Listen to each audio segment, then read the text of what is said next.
በስመ አብ ወወልድ ወመንፈስ ቅዱስ አሐዱ አምላክ አሜን።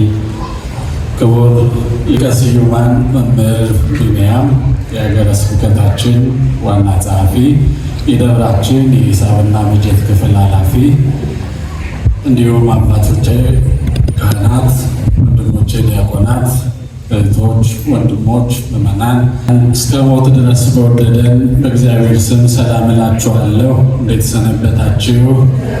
እንዴት ዋላችሁ? እንዴት አመሻችሁ? ክርስቶስ ተንሥአ እሙታን አሰሮ ለሰይጣን ሰላም ኮነ ፍስሐ ወሰላም። እንኳን አደረሳችሁ። በድጋሚ እንኳን አደረሳችሁ። እግዚአብሔር ቢወድና ቢፈቅድ የአባቶችን የነቢያትን የሐዋርያትን የአበው ሊቃውንትን የቅዱሳንን ጉባኤ የባረከ አምላካችን የእኛን የደካሞችን ጉባኤ ቢባርክ በመሃላችን የሚገኝ የምንነጋገርበት ርዕስ ክርስቶስማ ካልተነሳ ስብከታችን ከንቱ ነው በሚል ርዕስ ነው የምንነጋገረው። አብራችሁኝ ትላላችሁ። ክርስቶስም ካልተነሳ እንግዲያስ ስብከታችን ከንቱ ነው፣ እምነታችሁም ደግሞ ከንቱ ነው። ተናጋሪው የዚህ ቃል ባለቤት ብርሃነ ዓለም ቅዱስ ጳውሎስ ሲሆን ለቆሮንቶስ ሰዎች በጻፈው መልእክቱ በአንደኛዋ ምዕራፍ 15 ቁጥር 14 ላይ የሚገኝ ኃይለ ቃል ነው።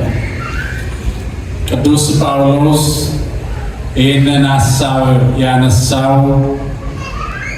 ከሞት በኋላ ሕይወት እንዳለ፣ ትንሣኤ ጉባኤ እንዳለ፣ ሰው ከሞተ ከበሰበሰ በኋላ እንደሚነሳ በሚያስተምርበት መልእክቱ ላይ ነው እና መጨረሻው ላይ ካስተማረ በኋላ ስለ ትንሣኤ ከተናገረ በኋላ እንግዲያውስ ክርስቶስማ ካልተነሳ ስብከታችን ከንቱ ነው አለ።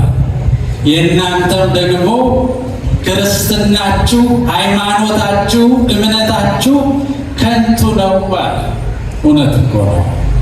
ክርስቶስ ሎቱ ስብሐት በመቃብር ቀርቶ ቢሆን ክርስትና የሚኖር ይመስላችኋል? እንዲህ ቁመን የምንነጋገር ክርስቲያን ነን ብለን ልባችን ነፍተን የምንናገር ይመስላችኋል? አይሆንም።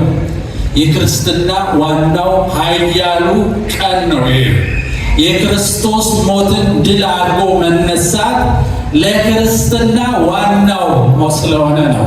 ሐዋርያው ቅዱስ ጳውሎስ ክርስቶስማ ካልተነሳ ስብከታችን ከንቱ ነው፣ እናንተም ሃይማኖታችሁ ከንቱ ነው አለ።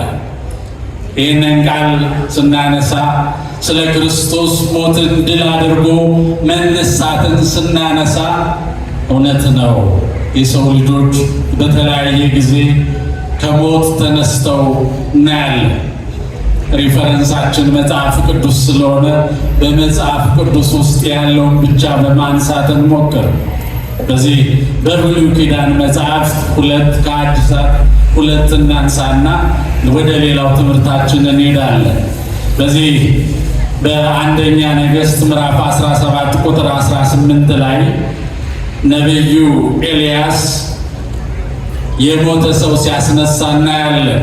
ነቢዩ ኤልያስን እንደምታዩት ለእግዚአብሔር ቀናኢ የሆነ አምልኮተ እግዚአብሔርን ትተው ለአምልኮተ ጣዖት መንበርከክ በጀመሩበት ሰዓት እሱ ግን እኔ ብቻ ቀረው እያለ ለአምላክ አምልኮት ቅናት ይዞት ስለነበር ይቃወም የነበር፣ እንዲሁም ደግሞ እግዚአብሔርን ከማምለክ ወጥቶ ሰው ወደ ጣዖት መንበርከክ የጀመረው ሆዱ ስለሞላ ነው፣ ስለጠገበ ነው አለና ሰማይን ከዚህ በኋላ ጠል እንዳታበርድ ወደ ምድር ዝናብ የሚባል እንዳይወርድ ብሎ እግዚአብሔርን ኃይል አድርጎ ለጎመ። ምድርም የተከላችሁባትን ሁሉ እንዳታጸድቅ የዘራችሁባትን ሁሉ እንዳታበቅል ብሎ 3 ዓመት ከ6 ወር ምድርን የገዘተበት ጊዜ ነበር። በዚህ ሰዓት ታዲያ ራብ ሆነ። እግዚአብሔር ግን የሚሳነው ነገር የለም። ይህንን ታላቅ ነቢይ በአሞራ ምግብ እየላከ ከዮርዳኖስ ውሃ እየጠጣ በዛ ሰርቫይቭ እንዲያደርግ አደረገ። ግን ዝናብ ቆሞ ስለነበረ ያ ወንዝ ቆመ። ጌታ ሆይ እኔ ምን እጠጣለሁ አለ። እንግዲህ እሱ የፈጠራቸው እኮ ደግሞ እዛ እየተጠሙ እንዳለ አለ። እሱ ግን አሞራ እየቀለበው ነው፣ ዮርዳኖስን ውሃ እየጠጣ ነው። የት አገኛለሁ ሲል በል ሰራፕታ ወደምትባል ሀገር ሂድ፣ በዛ ምግብ የምታዘጋጅ አንዲት መበለት አዘጋጅቻለሁ አለ። ወደ መበለቱ ሀገር ወደ ሰራፕታ ወጣ እና እቺ ሴት አጋጣሚ በቤቷ በዱቄቱ ጉስጉሻ ውስጥ እፍኝ ዱቄት ብቻ ቀርቷት ነበር። ያቺ ሀገር በረሃብ እየተናወጠች ነበር። በነብዩ ግዘት መሰረት ረሃብ መጥቶ ስለነበር በዘይቷ ማሰሮ እንጥፍጣፊ ዘይት ብቻ ነው የነበረው እና እኔና ልጄ ይህችን እፍኝ ዱቄት አቡክተን ቂጣ ሰርተን እሷን በልተን እንሙት ብላ ማገዶ የሚሆን እንጨት ለቀማ ቅጠል የደረቀ እንጨት ልትሰበስብ ባለችበት ሰዓት ነብዩ ኤልያስ ደረሰ። ሰላምታ ደረሳት። እባክሽ ውሃ የሚበላም ነገር ካለ እባክሽ አላት። የሚበላ እንኳ እውነት በጉስጉሻ ውስጥ አንዲት እፍኝ ዱቄት ነው ያለችው። በዘይቱ ማሰሮ ውስጥ ምንጥፍጣፊ ዘይት ነው ያለው። ያችን አዘጋጅተን እኔና ልጄ በልተን ልንሞት ተዘጋጅተናል። ስለዚህ አብረህና አለችው። በይ ቅደም ያላት። እሱ እየተከተላት ሲሄድ ገብታ የዱቄቱን ጉስጉሻ ስታየው እንደገና ሞልቷል። የተናገረችው ሌላ የሆነው ሌላ። የዘይቱንን ማሰሮ ስታየው ሞልቶ እየተትረፈረፈ ነው። ይሄ እግዚአብሔር ነቢይ ወደዚህ ቤት በገባ ሰዓት የዛች ሰው ቤት በበረከት ሞልቶ ነበር። እግዚአብሔር የተመሰገነ ይሁን። እንደ ደመና በዙሪያችሁ የከበቡት ቅዱሳን ሐዋርያው ቅዱስ ጳውሎስ ለዕብራውያን ሰዎች ሲጽፍ እንደ ደመና የከበቡን ቅዱሳን እኮ የእኛ ቤት በበረከት እንዲሞላ ነው፣ እኛን እንዲያግዙ ነው፣ እኛን ከእግዚአብሔር ጋር እንዲያማልዱን ነው የሰጠን። እንጠቀምባቸው ወዳጆች። የጠላት ስም እንዳትሰሙ። ስለ ቅዱሳን የሚወራው የጠላት ወሬ አለ። ጆሮአችንን ሹክ የሚል እንደ ወዳጅ ዘመድ የሚያጠራጥር የመንፈቅና ትምህርት ትሰማላችሁ። ግን እሱ ሐሰት ነው። መጽሐፍ ቅዱስ የሚለው ቅዱሳን ወደ ቤቶቻችን ሲመጣ በበረከት እንደሚሞላ እሱን ነበር ያየችው። እናም ይሄ ሰው የእግዚአብሔር ሰው እንደሆነ አወቀች፣ ባረካት። ያ የረሃብ ዘመን፣ ያ የችግር ዘመን፣ ያ የሞት ዘመን፣ ያ የመቅሰፍት ዘመን፣ ያ የተስፋ መቁረጥ ዘመን እስኪያልቅ ድረስ ነብዩ አብሯት ኖረ። ይሄ ካለቀ በኋላ ግን አንድ ነገር ተፈጠረ። አንድ ልጅ አላት። አንድያ ልጇ በድንገት ታሞ ሞተ። እየሮጠች ወደ ነብዩ ሰገነት ሄደች። አንተ የእግዚአብሔር ሰው ሆይ ከአንተ ጋር ምን አለኝ አለች። ይህ ቃል በዮሐንስ ወንጌል ምዕራፍ 2 የሚነገረውም ነው። ማርያምን እናቱን ከአንቺ ጋር ምን አለኝ ብሎ ሰደባታን አቃለላት ቢለው መጽሐፍ ቅዱስን ስናነብ በእኛ አይደለም፣ በእኛ ዘዬ አይደለም፣ በእኛ ቋንቋ አይደለም የተነገረው የተጻፈው። በተጻፈበት አገር ሰው ምን አይነት ዘዬ ይጠቀማል ተብሎ ማንሰላሰል ያስፈልጋል። አማርኛ ፊደል ስላነበባችሁ ቋንቋው ሌላ ነው። ኦሮሞኛ፣ እንግሊዘኛ፣ ትግረኛ ስላነበባችሁ ይገባል ማለት አይደለም። ሐዋርያው ቅዱስ ጳውሎስ በዚህ በቆሮንቶስ መልእክቱ ምዕራፍ 4 ቁጥር 3 ላይ ወንጌላችን የተከደነች ናት፣ የተከደነችባቸው ግን ለሚጠፉት ነው አለ። ለሚጠፉት የተከደነች ናት። ለሚጠፉት ቢያነቡትም የአምላክነቱ ሳይሆን የተራምነቱ ነው የሚታያቸው። ሎቱ ስብሐት ለስም አጠራሩ ክብር ይግባው ለመድኃኔዓለም። ከአንቺ ጋር ከአንተ ጋር ምን አለኝ? ልጄን ልትገድል መጣህን? ኃጢአቴን ልትቆጥርብኝ ነው ወይ ወደ ቤቴ መጣህ አለችው። ምን ነካሽ አለ። ልጄ ሞተብኝ አለችው። ከብብቷ ቀምቶ ወሰደና አፉን በአፉ እጁን በእጁ ግንባሩን በግንባሩ አድርጎ ጸለየ ወደ እግዚአብሔር። እቺ ምግብ እንድታዘጋጅልኝ ያዘጋጃትን ባልቴት አሳዘንካት፣ አንድያ ልጁን ወሰድክባት፣ እባክህ እለምንሃለሁ ብሎ ጸለየ።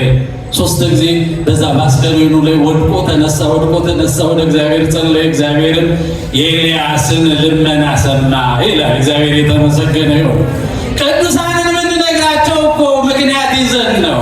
እግዚአብሔር ሲጠይቁት እንደማያሳፍራቸው እናውቃለና ስለ ቅዱሳን ስለ ሀገርን አምራለሁ ብሏል። ለዛ ነው ብንሰማው ብንከተለው። በኋላ ሕፃኑን ሞቀ። በ3ኛው ላይ ወድቆ ሲነሳበት አፈፍሎ ተነሳ። እግዚአብሔር የተመሰገነ ይሁን። እንዲህ ከሞት የተነሳ ሰው አለ ነው መነሻው። ሌላው ልተውና የዚሁ የነቢዩ ኤልያስን ደቀ መዝሙር የሆነው ደግሞ ኤልሳ የሚባለውን ነቢይ ደግሞ ላንሳላችሁ። በዚህ በሁለተኛ ነገሥት ላይ ምዕራፍ 4 ቁጥር 32 ላይ ስትሄዱ እንዲህ የሚል ታሪክ አለው። ኤልሳ ለአገልግሎት ከበዓቱ ወደ ቤተ መቅደስ ሲመላለስ በመሃል አንዲት ሴት አስተዋለችው። አስተውሉ ሴቶች ወንድሞች አስተውሉ። በመንገድ ማን እንደሚያልፍ ስሙ እዩ። እግዚአብሔርን እኮ አዩ። ተራ ሰው ነው ብለው ሲያዝኑት እኮ እግዚአብሔር ሆኖ አገኙት። እንዳባቢሽ ሆይ እንግዳ ተቀበልን ብለው እኮ እነ አብርሃም ሥላሴ አጋዕዝተ ዓለም ሥላሴን በቤታቸው ወሰዱ። እነ ሎጥ እኮ መላእክትን ተቀበሉ። ዛሬ በመንገዳችሁ ያልፈው ማስተዋል ያስፈልጋል። ክርስቲያን የተረጋጋ መሆን አለበት። የሚሰማውን የሚያየውን ድምፅ እርምጃ ሁሉ የተቆጠበ መሆን አለበት እና ኤልሳ ሲመላለስ አየችና ለባለቤቷ እንዲህ አለችው፣ ጌታዬ ሆይ አለችው፣ ይሄ የእግዚአብሔር ነቢይ ከበዓቱ ወደ ቤተ መቅደስ ለአገልግሎት ሲመላለስ እያየሁት ነው። ቤቱ ሩቅ ነው። ስለዚህ እኛ ደግሞ መሬታችን ሰፊ ነው፣ ቦታችን ሰፊ ነው። ለእሱ የሚሆን ራቅ ብሎ ለጸሎት የሚሆነው ማረፊያ የሚሆነው ለምን ቤት አንሰራለትም? ለቤተ መቅደሱ ለአገልግሎቱ ቅርብ እንዲሆን አሉት። እሱም እግዚአብሔር ስጠው ሚስቱን ሰማ። ሚስትን መስማት ባልን መስማት መልካም ነው እና ቤት ሰሩለት። እሱም ይሻለ ምግቡም እያዘጋጁለት እያለ ደግነቷን አየ። ምን እናርግላት አለው። ግያዝ የሚባል ደቀ መዝሙር ተማሪ አለው። አይ ጌታ መምህር ሆይ እሷን ብንጠይቃት አይሻልም? ሀብት ንብረት ብንል እርሻቸው፣ ማሳቸው፣ ከብቱ፣ እንስሳው ብዙ ነው። ባለጸጎች ናቸው። በእሱ ችግር የለባቸውም። ስለዚህ የጎደላቸው ነገር ካለ እስኪ ጠይቃት አለ። ግድ የለም ልጆች ሲወጡ ሲገቡ አላይም። በዚህ ትልቅ ቤት በዚህ ቤት እንግዶች ሲመላለሱ እንጂ እንደኛ ያለ ሰው ሲገባ ሲወጣ እንጂ ልጆች ሲጫወቱ ሲቦርቁ አላየውም። እንደው ልጅ የላቸውም መሰለኝ፣ ጥራትና ምን ላድርግልሽ ብሎሻል በላት አለው። ግያዝን ስትጠይቀው እኔ በዘመዶች መሃል ነው የምኖር፣ ምንም አያስፈልገኝም አለ። ግድ የለም ብሎ ራሱ ሄደ። የዛሬ ዓመት ወንድ ልጅ ይኖርሻል አላት። እንዳታስጨንቀኝ እንዳታስቀይመኝ አደራህን አንተ የእግዚአብሔር ሰው አለች። ስስብልቷን አውቋል፣ ድካሟን አውቋል፣ ልመናቸውን አውቋል። ሳይናገሩ መብራን ያለ ባለሰርግ ቤቱን የጎደለውን እንዳወቀችለት መንፈስ ቅዱስን ይዘው ነው የሚኖሩት ቅዱሳን። አሁን የዛሬ ዓመት ትወልጃለሽ እንዳላት በዓመቱ ወንድ ልጅ ወለደች። አደገላት፣ ደስ አላት። ሲወጣ ሲሯሯጥ አየ። ከአባቱ ጋር ወደ እርሻ ሊሄድ አለ። መሮጥ ጀመረ። ፀሐይ መታውና ትንሽ ታመመ። በኋላ ላይ ታሪኩን አንቡት እናንተ። ሁለተኛ ነገሥት ምዕራፍ 4 ሲታመምበት አባትየው ለአንዱ ሰራተኛው ላከ ወደ እናቱ። እናቱ እንዳቀፈችው ይሄ ልጅ ሞተ። አስቀመጠችው። ምንም አላለችም። በል አህያና አንድ ሎሌ ላክልኝ ወደ ነብዩ እሄዳለሁ አለች። ባህል አይደለም መባቻ አይደለም። ለምንድን ነው የምትሄጂው ሲላት ደህና ምንም አልሆነም። ልጁ ሞቶበት ደህና የሚል ሰው አለ? አምናለቻ። በዚህ ነብይ ጸሎት የሚሆነውን ነገር ታውቃለች። እግዚአብሔር እንደማያሳፍረው ታውቅ ነበር። እናም ምንም አልሆነም ደህና ነኝ አለች። እየሮጠች ትሄዳለች። ሎሌውን ቀድማ ሂድ ፍጠን ስትለው ምን ሆነሽ ነው? ደህና ምንም አላለች። ግያዝ አየች። በላይ ቀርሜሎስ ተራራ ሆኖ ሲያያት እቺ ሴት ምን ሆናለች? ተበሳጭታለች መሰል እየፈጠነች እየሮጠች ነው የምትመጣ። ሂድላት አለው። ሄዶ ግያዝ ምን ነካሽ እመቤቴ ሲላት ደህና ልጁ ሞቶባት አስከሬን ቤት አስቀምጣ ነው የሚል በእግዚአብሔር ማመን እንዲህ ነው። በትንሽ ነገር ምን እንደንግጣለን አይደል እንዴ? እዚህ ደረጃ ደርሳ በኋላ ልጄ አርፏል እንዳታስጨንቀኝ እንዳታስቀይመኝ ብዬ ነበር ባለፈውም ስትሰጠኝ አለች። በሊድ ጋይንን መቋሚያን ያዝና በአስከሬኑ ላይ አድርገዋል። ግያዝ እየሮጠ ሄደ። ቀድሟቸው ግዴለም አንተ መምጣት አለብህ አለችው። የተከተለው ሴት ግያዝ ሲያስቀምጥበትም አልተነሳ። ግያዝ ብዙ ጥሩ ስም የለውም። እሱ ማስነስቶት ቢሆን በልቡ እያሰበ ስለነበረ ነው ይላሉ በተርጉማን። አይሄንማ ካስነሳው ሙት አስነሳው ተብዬ እንደነ ኤልያስ እንደ መምህር እንደነሱ ስሜ ገናና ሊሆን ነው እያለ እያሰበ ነበር። ሄደው አልሆነለትም። እንግዲህ ያው እኮ የነብዩ በትር ነበር አይደል እንዴ? ይሆን ነበር አልሆነም። እና መጣ። አሁንም ወደ እግዚአብሔር ጸለየ። እንደ መምህሩ እንደ ኤልያስ ጸለየ። አሁንም ወድቆ ተነሳ። እግዚአብሔርን ለመነ። ሙቀት ሞላበት። እግዚአብሔርም አላሳፈረውም። ያሙት ተነሳ። እግዚአብሔር የተመሰገነ ይሁን። ብዙ ታሪክ ማንሳት እንችላለን። ኤልሳ ሞቶ እንኳ መቃብር ቦታው ላይ አስከሬን ወድቆ እንዲሁ የሚነሳ ሰው ነው። እግዚአብሔር የተመሰገነ ይሁን። እንዲህ የተነሱ ሰዎች አሉ ነው። በአዲስ ኪዳን ደግሞ እንሂድ። እዚህ የሐዋርያት ሥራ ምዕራፍ 9 ቁጥር 36 ላይ ቅዱስ ጴጥሮስ ያስነሳት ጣቢታ ወይም ዶርቃ የምትባል ደቀ መዝሙር የምትወድ ኢዮጴም በሚባል ከተማ ውስጥ የምትታወቅ ደገኛ ሴት ነበረች። አገልጋዮችን ሁሉ የምትንከባከብ እቺ ሴት ስትታመም እባክህ ድረስልን ብለው ለሐዋርያው ቅዱስ ጴጥሮስ መልእክት ላኩለት። እሱ እስኪደርስ ድረስ እቺ ሴት አረፈች እና ቅዱስ ጴጥሮስ ወደ ውስጥ ገባ፣ ተንበረከከ። እንደ ነቢያት እንደ አባቶቹ አሁንም ጸለየ ወደ አምላኩ። እባክህ ይህችን ሴት መልሳት፣ እባክህ ደግነቷን ጣቢታ ወይ ተነሽ ሲላት አፈፍ ብላ ቁጭ አለች። ቅዱስ ጴጥሮስ እንደሆነ ስታይ ጭራሽ ቆመች ይላል። እግዚአብሔር የተመሰገነ ይሁን። ላሳጥረው ብዬ ነው። ሐዋርያው ቅዱስ ጳውሎስ ደግሞ እንዲሁ በአዲስ ኪዳን አንዲት ጢሮአዳ የምትባል በዚህ እስያ በተባለች ቦታ የሮም ጠቅላይ ግዛት በሆነች ከተማ ውስጥ ያቺ ከተማ የወደብ ከተማ ነች፣ ስትራቴጂ ነች። በተለያየ ቦታ ከተለያየ ቦታ ለሚመጡ ሰዎች መገናኛ ነች። ትራንዚት አድርገው የሚመላለሱባት ቦታ ነች፣ የወደብ ቦታ ነች። ማን አልኳችሁ? ጢሮአዳ ትባላለች። ታዲያ ሐዋርያው ቅዱስ ጳውሎስ ግሪክ ውስጥ ለ3 ወር አስተምሮ ደግሞ ወደ ሌላ ቦታ ወደ ሶሪያ ለመሄድ ከአንዱ ሀገረ ስብከት ወደ ሌላ ሀገረ ስብከት ስለመሄድ በዚህች በወደቧ ማረፍ አለበት። ተመልሶ ለመሄድ አድሮ መሆን ስላለበት በዛ አብረውት ይመላለሱ የነበሩ ደቀ መዛሙርቶች ደግሞ ጠበቁና ሐዋርያው ቅዱስ ጳውሎስ ይመጣል ሲያስተምረን ይደር ብለው ባለ 3 ፎቅ ነው ይላል። 3 ደርብ ነው ቤት፣ መብራት በመብራት የሆነ ሙሉ በሞልቶ ቤቱ ሁሉ ጣራው ጓዳው ሁሉ ሞልቶ መስኮቱ ላይ ሁሉ ተንጠላጥለው የሚማሩ ሰዎች ነበሩ። ሐዋርያው ቅዱስ ጳውሎስ ነገርን ባበዛ ሰዓት አለ። ነገር ችግር ፈተና ማለት አይደለም። ነገረ ክርስቶስ ሲባል የክርስቶስን አምላክነቱ አምላክ ሰው መሆኑን የሚያስተምር ትምህርት፣ ነገረ መለኮት ሲባል የመለኮትን ነገር የሚያስተምር ትምህርት ነው። ባጭሩ ነገር ማለት ትምህርት ነው። ትምህርትን ባረዘመ ቁጥር ይሄ ሰው መስኮት ላይ ተንጠልጥሎ እየተማረ 3ኛ ፎቅ ላይ አያንጎላቻል። አጋጥሟችሁ ያውቃል? ጉባኤ ላይ እንቅልፍ ሲመጣችሁ አጋጥሟችኋል? በእርግጥ ሙቀት ነው ይመጣል አይደል? አሁን አልተኛችሁም አይደለም እንዴ? እሺ፣ ከቃሉ ጋር ናችሁ? ከቃሉ ጋር ናችሁ? እግዚአብሔር እናንተ ጋር ይሁን፣ ሁላችን ጋር ይሁን። ታዲያ ሐዋርያው ቅዱስ ጳውሎስ እያስተማረ 3ኛው ደርብ ላይ ይሄ ሰው ማን ይባላል? አውጤኪስ ይባላል። ይሄ አውጤኪስ መስኮት ላይ ተንጠልጥሎ እየተማረ ረዥም ትምህርት ስለሆነ አንቀላፋና ወደ ወደቀ ወደ ምድር ከ3ኛ ፎቅ ላይ ከG+3 ማለት ሞተ ነው። ሐዋርያው ቅዱስ ጳውሎስም ወርዶ መጣና ሰውነቱ ላይ ወደቀ፣ እንደ ነቢያቱ ጸለየ። ዝም በሉ ባካችሁ፣ ነፍሱ ወደ ውስጥ አለ፣ በውስጡ አለች፣ አትንጫጩበት አለ። ሲያረጋጋቸው ነው። ጸለየና አስደሳው። እግዚአብሔር የተመሰገነ ይሁን። እግዚአብሔር የተመሰገነ ይሁን።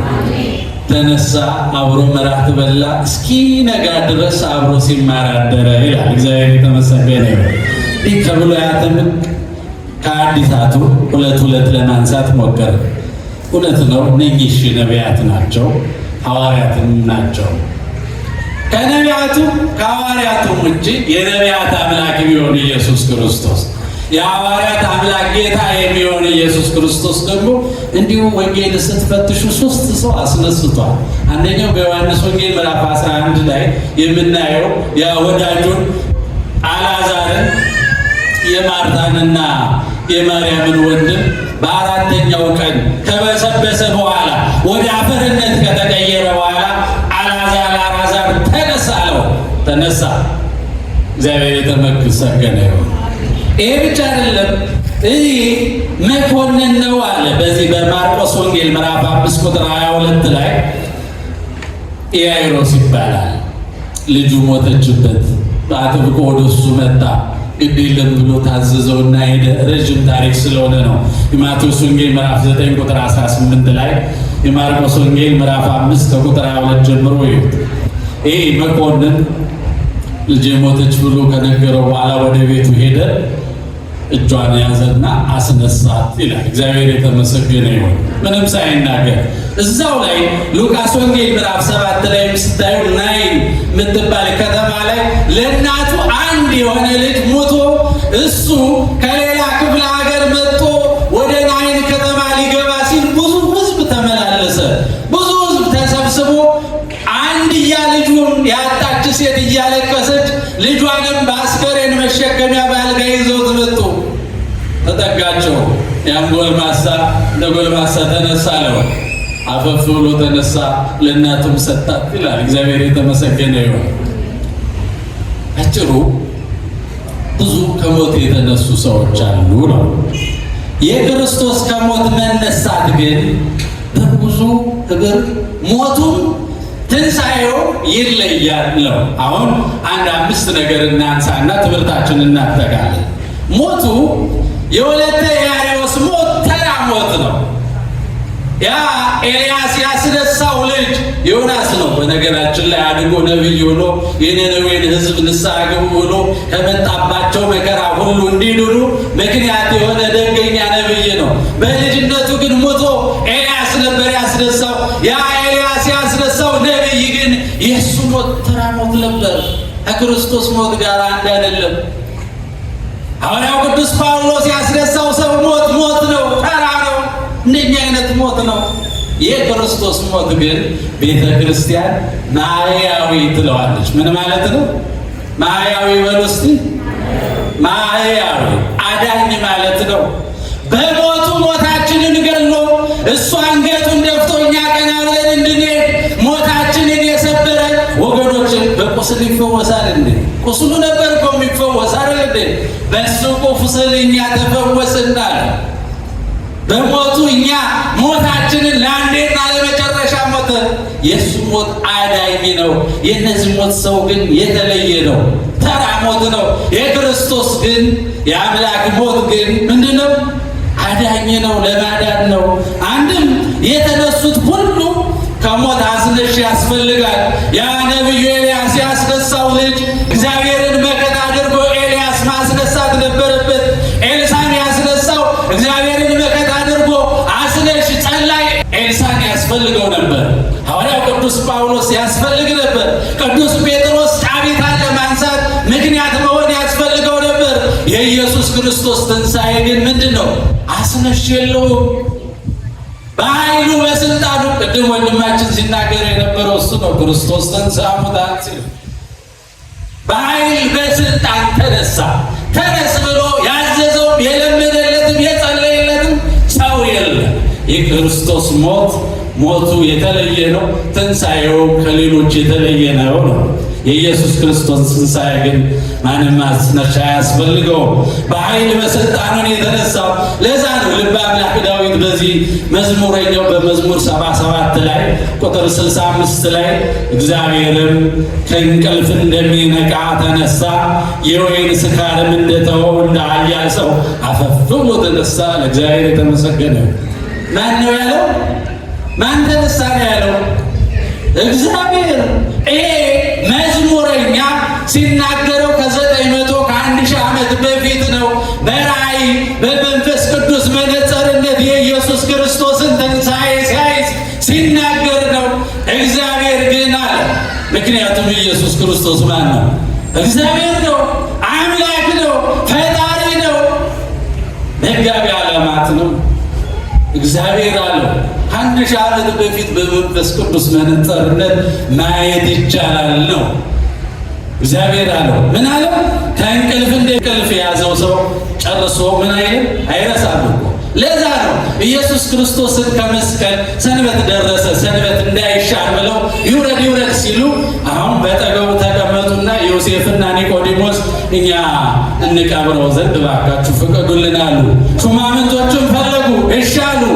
በሐር ልብስ በነጭ በአዲስ ግምጃ ልብስ ሲገንዙት ዝም ብለው እንደተራ ሰው ገነዙት። እንቅልፍ አይደል ያለው እሱ። እንቅልፍ ተነሳና እንዲህ ብላችሁ ገንዙኛል። ቅዱስ እግዚአብሔር ቅዱስ ኃያል ቅዱስ ሕያው ዘኢይመውት ቅዱስ እግዚአብሔር ቅዱስ ኃያል ቅዱስ ሕያው የማይሞት የማያንቀላፋ ከድንግል ማርያም የተወለድክ አቤቱ ይቅር በለን እያላችሁ ገንዙኝ አላቸው። እነሱ ይላሉ ቅዱስ እግዚአብሔር ቅዱስ ኃያል ቅዱስ ሕያው የማይሞት የማያንቀላፋ በዮርዳኖስ የተጠመቅ በመስቀል ላይ የተሰቀልክ አቤቱ ይቅር በለኝ በሉኝ ይላሉ። ይሄ እኮ ከመስቀል ወርዶ እኮ ነው እንደዛ የሚለው።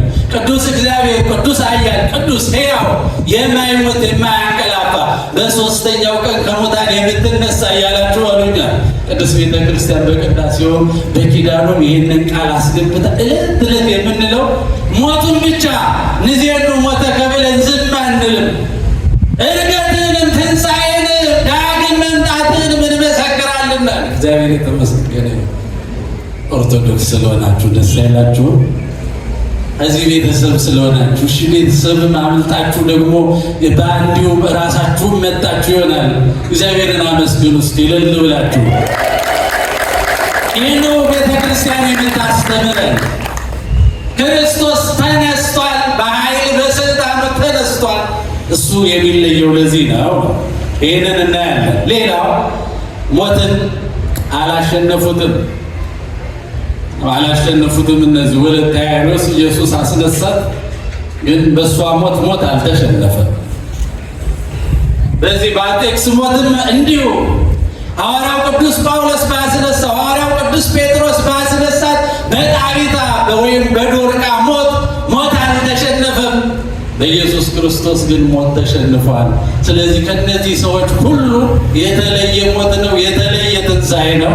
እግዚአብሔር የተመሰገነ ይሁን። የሚገርማችሁ ደግሞ እነዚህ የተነሱት ብቻ መስሏችሁ ነው?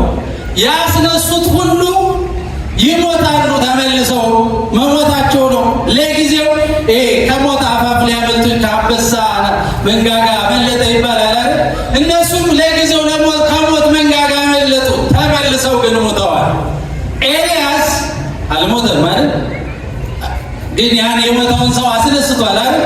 የተነሳው ዮናስ ደግሞ መስከረም 25 ላይ ስንክሳሩን ስታዩ ያረፈበት ዘመን ታዩታላችሁ። ነብዩ ኤልያስ አስነሳው። ነብይ ሆኖ የነነዌን ሕዝብ ለንስሐ ጋብዞ አዳነ። በእግዚአብሔርን መከታ አድርጎ አስተማረ፣ ጸለየ አይደል እንዴ? ከዛ በኋላ ደግሞ አረፈ፣ አንቀላፋ እንደ አባቶቹ። እነዚህ የተነሱት ሁሉ ድጋሜ ሞተዋል። የተነሱት ብቻ አይደለም፣ አስነሻቸውም ሁሉ ይሞታሉ። ኤልያስ በእሳት ሰረገላ ሄደ አይደል የሚለው ሁለተኛ ነገሥት ምዕራፍ 2 ቁጥር 11 ኤልያስን በአውሎ ነፋስ ወደ ሰማይ ወጣ ይላል። ብሔረ ሕያዋን ከሞት ለጊዜው ያመለጡ ሰዎች የሚኖሩበት ነው። እነዚህ ሰዎች ግን ያን ክርስቶስ የቀመሰውን ሞት እናቱ ወላዲተ አምላክ የቀመሰችውን ሞት እነዚህ ሁሉ ሐሳዊ መሲህ እኔ ኢየሱስ ነኝ ብሎ የሚመጣው ሰው ሲያጨናግፍ ስህተት ነው ትምህርትህ ብለው የኢየሱስ ክርስቶስን አምላክነት ለመስበክ ከሞት ያመለጠው ሰው ይመጣል። እሱ ብቻ አይደለም። ከሱ በፊት በዚህ በኦሪት ዘፍጥረት ምዕራፍ 5 ቁጥር 24 ላይ ከአዳም ዘር ታሪክ ሰባተኛው ትውልድ የሆነው ሄኖክ አካሄዱን ከእግዚአብሔር ጋር አድርጓልና አልተገኘም፣ ሞትም አላገኘውም ይላል። እግዚአብሔር የተመሰገነ ይሁን። አካሄድን ከእግዚአብሔር ጋር ማድረግ ሁለተኛው ሞት የምናመልጥበት ብቸኛው መንገድ ነው። ንስሐ ነው። ኤልያስ ሄኖክም መጥተው ክርስቶስ ዳግም ለፍርድ ከመምጣቱ በፊት ምስክርነት ይሰጣሉ። እነኚህ ሞት ያላዩት ሁሉ ይመጣሉ። ሞት እንዳያገኛቸው ያስነሱት ሁሉ ይሞታሉ። ኢየሱስ ክርስቶስ ግን ለአንዴና ለመጨረሻ ጊዜ ሞታችንን ገደለልን። እግዚአብሔር የተመሰገነ ይሁን። በእነርሱ ሞት ሞት አልተቀበረም፣ አልተሸነፈም። በዮናስ ሞት አልተሸነፈም። በዛች በሱነማዊቱ ልጅ ሞት አልተሸነፈም። በኢየሱስ ክርስቶስ ሞት ግን ምን አለ? ሞት ተሸነፈ። ሐዋርያው ቅዱስ ጳውሎስ ይህንን አነሳ። እነዚሁ አንደኛ ቆሮንቶስ ምዕራፍ 15 ቁጥር 55 ላይ ሞት ሆይ መውጊያ የት አለ? ሲኦልስ ማሸነፍ ማስደንገጥ የት አለ አለ። እግዚአብሔር የተመሰገነ ይሁን። ሲኦል ኖረ አልኖረ ዛሬ አያስጨንቀንም። ለምን? ክርስቶስ በኩራችን ሆኖ ከሙታን ተለይቶ ትንሣኤያችን ሆኗልና ዛሬ እኛ የሚጠበቅብን ንስሐ መግባት ብቻ ነው። ሲኦል ኖረ አልኖረ ቢያስደነግጠን ጉዳይ አይደለም ነው። እግዚአብሔር የተመሰገነ ይሁን። በአባቶቹ ሞት አልሞተም። በአብርሃም ሞት አልሞተም። በይስሐቅ ሞት አልሞተም። በያዕቆብ ሞት አልሞተም። ሁሉም እንደዚህ ሞት አልሞተም። በኢየሱስ ክርስቶስ ሞት ግን ሞታችን ሞቷልና። አምስተኛ የምናየው ትንሣኤያችን ሊሆን አይችልም። ዮናስ ትንሣኤ መነሳት የኛ ትንሣኤ ነው። ምክንያቱም ያው ዞሮ በሞት ስለሚጠቁ ነው። ከሞት የተነሱት ሰዎች ትንሣኤ የኛ ትንሣኤ ሆነ። የጌታችን የመድኃኒታችን የአምላካችን የኢየሱስ ክርስቶስ ትንሣኤ ግን የኛ ትንሣኤ ይሆናል። ለዛ ነው በኩራችን የሆነው ነው። ታዲያ በክርስቶስ ትንሣኤ ሁለት ትንሣኤ ወደኛ እንዳለ ከፊታችን እንዳለ ይታያል። ሐዋርያው ቅዱስ ዮሐንስ ታውሎጎስ ቴዎሎጂያን ፍቁረ ጊዜ ቁጽረ ገጽ እየተባለ እግዚአብሔር ይወደው የነበር የሚባለው አሁንም እንደነ ኤልያስ ሞትን ያላየው ቅዱስ ዮሐንስ በራእዩ ምዕራፍ 20 ቁጥር 6 ላይ እንዲህ ይለናል። በፊተኛው ትንሣኤ ዕድል ያለው ብፁዕና ቅዱስ ነው፣ ሁለተኛው ሞት በእነርሱ ላይ ስልጣን የለውም አለ። ሁለት ትንሣኤ አለ፣ ሁለት ሞት አለ ማለት ነው። ፊተኛው ሞት በቁም መሞት ነው፣ ንስሐ አለመግባት ነው። ቅዱስ ሥጋውን ክቡር ደሙን አለመብላት አለመጠጣት ነው። በእግዚአብሔር መንገድ አለመጓዝ ነው። እንደ እግዚአብሔር ፍቃድ አለመሄድ ነው። እርስ በርስ መጣላት፣ ሽኩቻ፣ ዘር፣ ጎጥ እያልን እርስ በርሳችን መጣላት የቁም ሞት ነው። ካሁን በፊት ተማምረነዋል። ኦፍኮርስ ያው የቤተ ክርስቲያን የሁል ጊዜ መልእክቷ ተንሱ እስመ ቀርበት መንግሥተ ሰማያት ቀርባለችና ንስሐ ግቡ ስለሆነ አንድ ሰዓት ኢየሱስ ክርስቶስ በመዋዕለ ሥጋዌ ያስተምር በነበረበት ሰዓት አንዱ ደቀ መዛሙርት ይከተሉት ከነበረው ውስጥ አንዱ ተነሳና ጌታ ሆይ አስቀድሜ ወደ ዘመዶቼ ልሂድ፣ አባቴ ሙቷልና ቀብሬው መለስ ዘንድ እባክህ ፍቃድ ስጠኝ አለ። ምን አለው እሱ? ሙታንን ይቀብሩ ዘንድ ሙታን አሏቸውና አንተ ተከተለኝ ዝም ብለህ አለ። ሙታንን ይቀብሩ ዘንድ ሙታን አሏቸው። በቁም የሞታል ማለት ነው። አስከሬን ተነስቶ የሞተ ሰውን ገንዞ አጥቦ ቆፍሮ ይቀብራል ማለት አይደለም። ምን ማለት ነው? በቁማቸው የሞቱ በምንፍቅና በክህደት ዘራቸው ከሃይማኖት የበለጠባቸው፣ ቋንቋቸው ከእምነታቸው የበለጠባቸው በቁም የሞቱ አሸሸ ገዳሜ እያሉ ክርስቶስን ንስሐ ግቡ መልእክት ወዲያ ብለው የማይመለከቱ እነኚህ ሰዎች አስከሬን አጥቦ ገንዞ ለመቅበር በቂ ናቸው። አዎ እድር አላቸው። የሞተ ሰው ይቀብራሉ። ቀበራችሁ አልቀበራችሁ ይል ይሆናል፣ ግን በቁማቸው ሞተዋል። ይሄ ፊተኛው ሞት ነው። ይሄኛው ፊተኛው ሞት ሁለተኛው ሞት መዘዝ ነው፣ ምክንያት ይሆናል። በአሁኑ ሰዓት በቁም ከመሞት ወጥቶ ንስሐ ገብቶ በአባቶቻችን ስር ዝቅ ብሎ በምድር ያሰራችሁት በሰማይ የታሰረ ይሆናል፣ በምድር የፈታችሁት በሰማይ የተፈታ ይሆናል። የመንግሥተ ሰማያት መግቢያ ቁልፍ የተሰጣቸውን ካህናት መጠቀም መቻል አለብን። ንስሐ መግባት አለብን። ጊዜያችንን ልንሸራርፈው በሶሻል ሚዲያም ልናጠፋው አይገባም። ሰዓታችን መጠቀም ያስፈልጋል። ኮንሲኩዌንሱ መጨረሻው ከባድ ስለሆነ ነው። ሁለተኛው ሞት ስለሚመጣ ነው ማለት እዛው ላይ እንግዲህ ፊተኛው ሞት እሱ ነው። ሁለተኛው ሞት ታዲያ ምን ይላል? እዛው ራእይ ላይ ምዕራፍ 21 ቁጥር 8 ላይ ዳሩ ግን የሚፈሩና የማያምኑ የርኩሳንም የነፍሰ ገዳዮችም የሴሰኞችም የአስማተኞችም ጣዖትንም የሚያመልኩ የሐሰተኞችም ሁሉ ዕድላቸው በዲንና በእሳት የሚቃጠል ባህር ነው፣ ይኸው ሁለተኛ ሞት ነው አለ። ኢየሱስ ክርስቶስ ሊሰቀልልን፣ ሊገረፍልን፣ ሊሰደድልን፣ ሊቸነከርልን፣ ሊሞትልን ሳይሆን በግርማው በባህሪ አባቱ በእግዚአብሔር አብ ፈቃድ በባህሪ ሕይወቱ በመንፈስ ቅዱስ ፈቃድ በሱ ፈቃድ በግርማው በመላእክት ታጅቦ በሚያስፈራው በዛች ቀን ሲመጣ ያኔ ኦሮምኔ ከኔ ሂዱ ለሰይጣንና ለመልእክተኛ ወደ ተዘጋጀው ገሃነም ግቡ የሚለው ቃል መስማት ነው። ያኔ ወደ እሳት ባህር መግባት ነው መጨረሻው። ይሄ የመጨረሻው ሞት መጀመሪያው ምንድን ነው? በቁም መሞት ምንፍቅና፣ በቁም መሞት ክህደት፣ በቁም መሞት ዓለማዊነት፣ ንስሐ ለመግባት ይሄ ነውና እግዚአብሔር ለንስሐ ዕድሜ ይስጠን። መጨረሻው ላይ ራእይ 21 ቁጥር 10 ላይ ያሳታቸው ማለት እነማንን? እነዛ ወደ እሳት ባህር የሚገቡት ሰዎች ማለት ነው። ያሳታቸውም ዲያብሎስና አውሬው ሐሰተኛው ነቢይ ወዳሉበት ወደ እሳቱና ወደ ዲኑ ባህር ተጣሉ፣ ለዘላለምም እስከ ዘላለም ቀንና ሌሊት ይሰቃያሉ ይላል። እግዚአብሔር የተመሰገነ ይሁን። ፈራችሁ እንዴ? እግዚአብሔር ይመስገን አላላችሁ? ሁሌ